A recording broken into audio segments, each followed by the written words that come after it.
Hey everybody, this is Sierra from the Local History and Genealogy Department.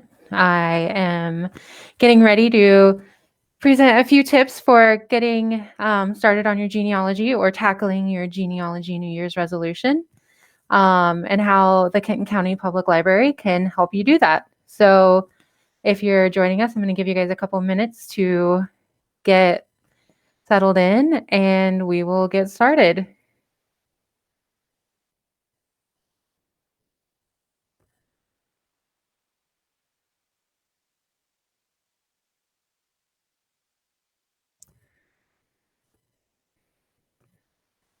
All right. So we are going to get started on our presentation. One thing that I wanted to share before we get started is that we're in the middle of the Winter Reads Challenge. So if you are interested in participating, you still have all of February to do that. And you can participate by going to kentonlibrary.beanstack.org. And you can log the books you're reading, the hours you're reading, and enter for prizes. So if you haven't already started participating in that, I would highly encourage it. And if you are reading any local history or genealogy books for the challenge, please leave us a comment and tell us what you're reading and if you enjoy it or not.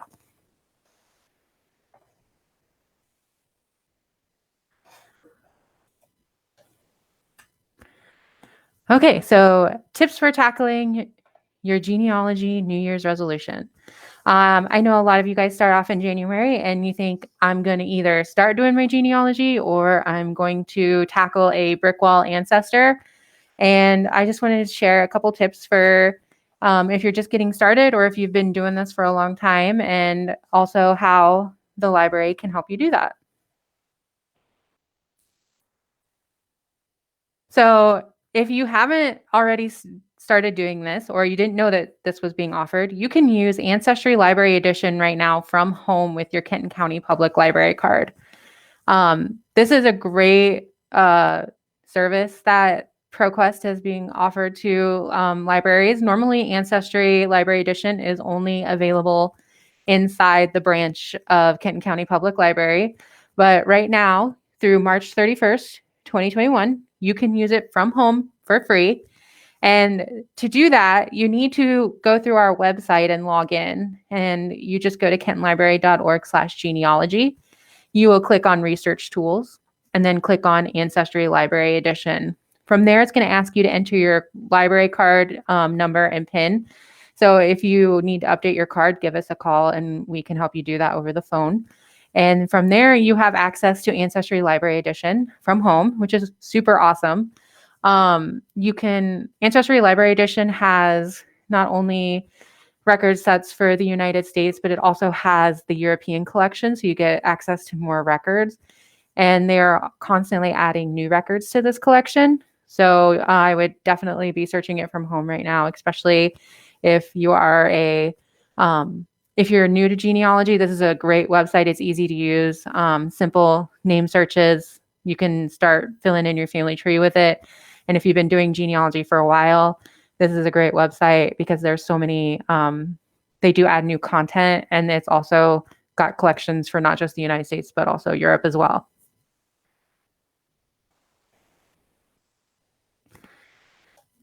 Okay, another tip. If you have not done this, I would highly encourage you to schedule a one-on-one research assistant appointment with us. We are offering genealogy research assistant appointments right now, either over the phone or through a virtual Microsoft Teams meeting. During this 1-hour appointment, you can ask us questions about getting started. You could also pick our brains about your brick wall ancestor or a family member that you're having trouble researching. Maybe someone that's you've been working on for a while, and you just need to have somebody else listen to what you found and maybe offer some suggestions for either new places to look or maybe some different search strategies. And we're here to help you do that. If you want to schedule an appointment, you can call us. Our number is 859-962-4070, and we can schedule those appointments with you. The next thing that we're also doing that's new this year is we are offering special one-on-one appointments between the Daughters of the American Revolution, the local chapter, and the library. And during this 1-hour appointment, you can you'll sit down with a staff member from the library and a member of the DAR, and we'll go over your questions about membership, how you can use library resources to research, and then if you need help with researching your patriot ancestors and documenting the steps in the lineage. So that is a new virtual one-on-one appointment that we're offering. And you can schedule that by calling us at the library as well. And we will help you get started with potentially joining the DAR, learning more about maybe your Revolutionary War ancestor.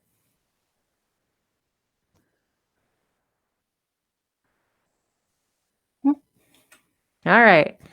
So for the beginners out there, the best place to start when you're a brand new beginner, but even if you're not a beginner, the best thing you can do is write down what you know. And there are tons of free family tree charts online that you can print out and get started, or just get a piece of notebook paper. And you want to write down things like the full names of your family members, including with women, you want to make sure you write down their maiden names if you know them.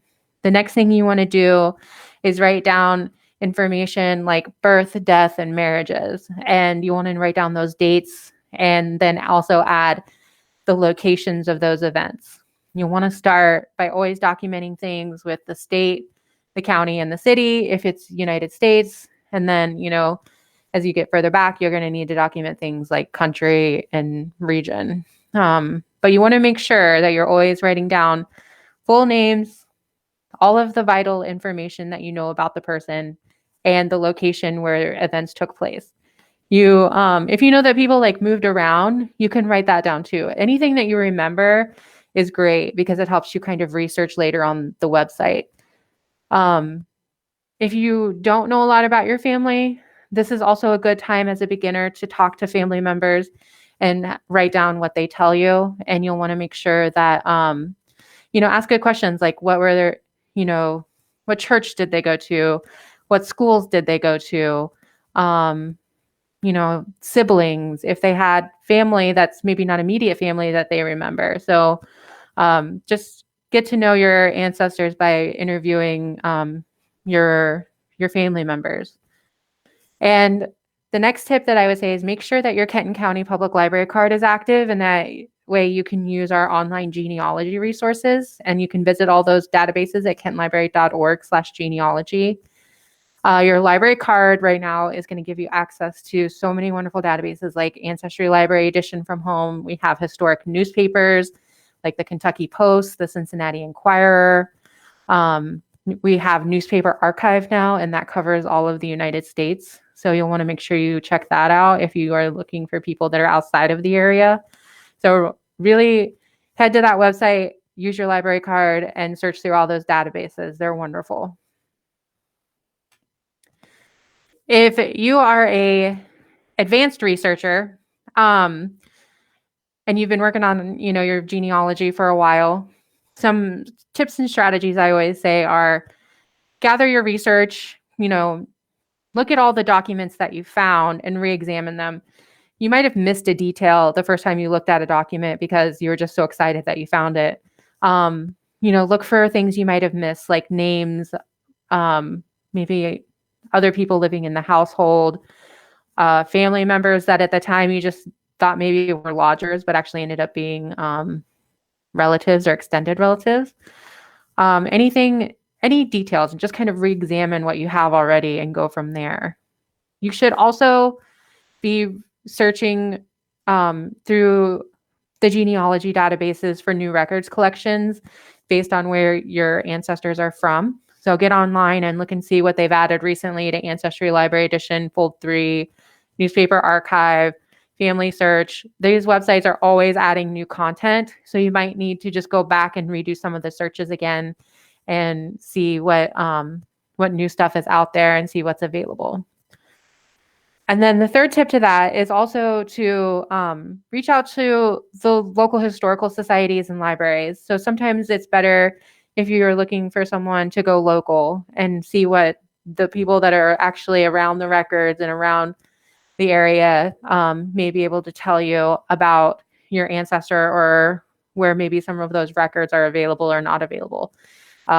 People who are local tend to know more things, like if records were destroyed in a fire or, if the courthouse burned, things like that. They can tell you maybe there just isn't a record available at all, and so not to search. But they also sometimes can tell you if there's like records that just haven't been digitized or cataloged and they're available at the courthouse or maybe in a local history room or an archive room at a historical society. So reach out to the people that live locally where records are, where your ancestor is, and see if they can help you research and get a little bit further back on your ancestor. And you can always email us your questions about your brick wall ancestors email us at history@kentonlibrary.org. We are happy to help you. We'll give you all of maybe some of the ideas that we see from what you found, or we can help you brainstorm ideas. So email us your questions at history@kentonlibrary.org. All right, so that is the end of my presentation today. Thanks for joining us. And if you have any questions about anything I talked about, you can give us a call at 859-962-4070, or you can email us at history@kentonlibrary.org. Thank you.